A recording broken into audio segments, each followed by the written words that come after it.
Hi everyone, welcome back to the channel. Hope you're all doing well. Now in today's episode, I'm going to be sharing with you some tips that I used to get a band 9 in IELTS listening section. Now a few days ago, I uploaded a video sharing with you how I got an overall band 8, and in that video, I talked about some really useful textbooks and some free online sources. So if you're interested in that, definitely check that video out. I'll put the link down in the description box below. Now in today's video, first I'm just going to quickly walk you through the test format of the IELTS test, listening section of the IELTS test, and then we'll dive into the tips part. Now, the listening section of IELTS lasts for 30 minutes and includes 40 questions, which are split into 4 sections. And it is the same for both academic module and general training module. So no matter which type of module you'll be sitting, this video can be helpful. And you need to answer 39 to 40 questions correctly to get a band 9 in IELTS listening section, which is a little bit tough, I know, but it's definitely achievable because if I can do that, you can do that, right? And here's a table that you can refer to if you want to know exactly how many questions you need to answer correctly to get its corresponding score. Now, the test can be either delivered paper-based or computer-based, so you can choose the type of test you want according to the test that is available in your local test center. In the paper-based test, you have a question sheet and an answer sheet, and you have an extra 10 minutes to transfer your answers to the answer sheet, whereas in the computer-based test, you have only 2 minutes to check your answers, and I think this is the biggest difference between these two types of tests. Now, as you progress through the test, the recording gets longer and the questions get harder, so you have to be mindfully prepared for that, and that is just a rough introduction of the listening section of the IELTS test. Actually, I have a separate video talking in detail about the IELTS listening section, including the types of questions you will be coming across and some skills that you need to have to deal with the listening section. So definitely check that video out, okay? I'll put the link down below. Now that's that. I also have another video talking about the differences between computer-based test and paper-based test. And in that video, you can also get and overall information about the IELTS test, including the 4 sections: speaking, reading, writing, and listening. So I'll put the link down below. Check that video, okay? Now let's move on to the second part.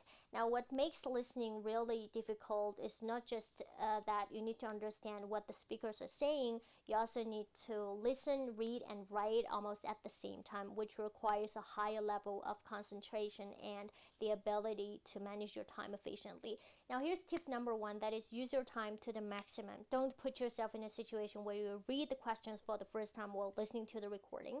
Now, before the recording starts, you have a period of time to go over the questions that you have. And if it is multiple choice questions, you need to go over all of the questions and options for each question and predict what type of content is going to be discussed. And then you need to underline the keywords in each option, which are usually content words, including verbs and nouns. And as the recording starts, they usually just go over one option after another, and sometimes they would just go back and forth between those options. And as soon as you understand a certain option is wrong, you need to cross it out straight away. That is definitely an efficient way to deal with this type of question.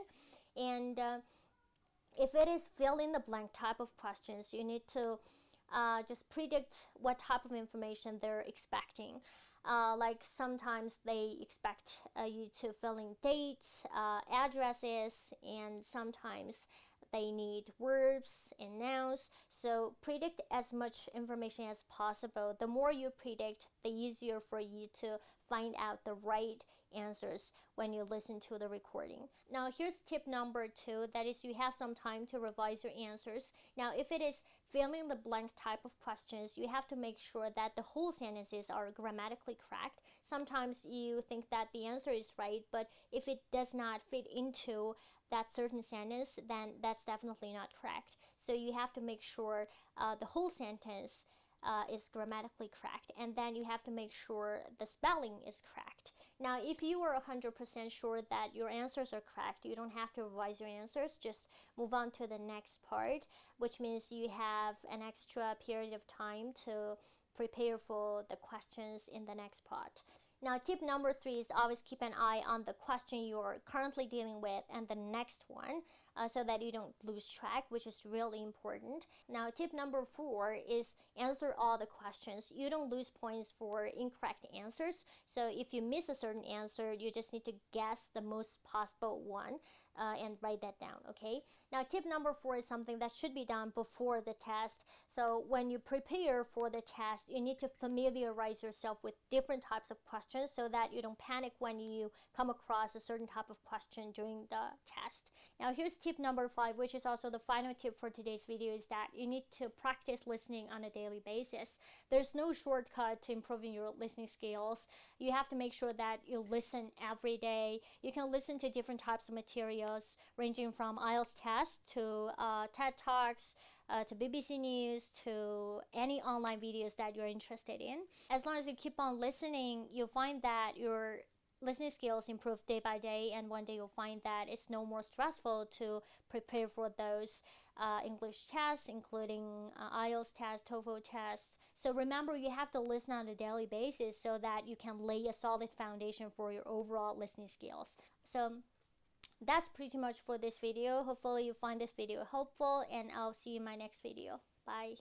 In the paper-based test, you have a question sheet and an answer sheet, and you have an extra 10 minutes to transfer your answers to the question sheet. No question sheet, answer sheet. Oh my god. Okay.